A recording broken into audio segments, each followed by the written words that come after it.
for having this. State your name. I'm sorry. I'm Tony Pirani. I am the president of the Arkansas Association of Criminal Defense Lawyers, here to speak in favor of Senator Burnett's bill. Thank the senator for putting this forward. I too will try to be brief. I want to take a little bit different approach. I won't repeat some of the comments that have been made already. Those are all, I believe, very good arguments. I want to speak from a personal sense. I come to you today as a lifelong Republican who used to be very much in favor of the death penalty, and I'd like to talk to you briefly about what has led me to change my mind. I've been very involved in Republican politics for years now, and this is something I used to feel very strongly about. As a defense lawyer, having worked on multiple capital cases now and been in the courtroom and been representing individuals who have been sentenced to death, I can tell you it's an eye-opening experience.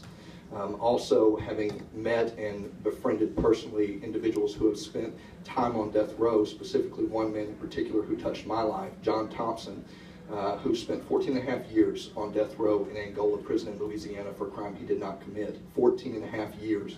We all know that the death penalty costs way more than life in prison. From a fiscal conservative standpoint, it's simply cheaper.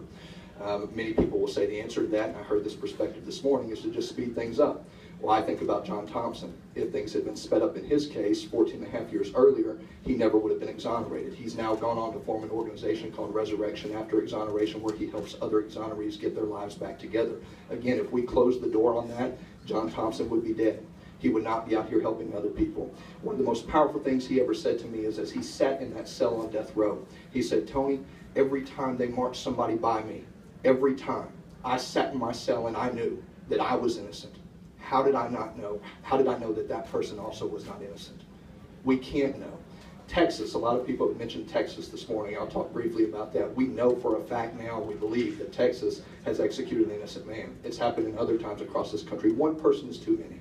If the system cannot be perfect, if we cannot know for sure that we're getting it right, we cannot do it. It's not necessary to do it.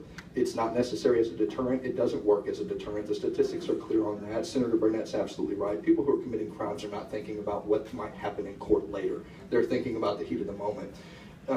You know, I heard a lot about protecting our citizens, about valuing life. We do value life. Those of us who are opposed to the death penalty, that's the reason that we oppose the death penalty. One of the things that strikes me is that for the death penalty, in a sense, while it is hard, as Senator Burnett says as a judge, to pronounce those words, prosecutors echoed those comments talking about how gut-wrenching it can be. It is hard, but in a way it's also easy. It's easy to say someone who has committed the most heinous crime deserves the worst punishment. That's easy. What is much harder is to show mercy.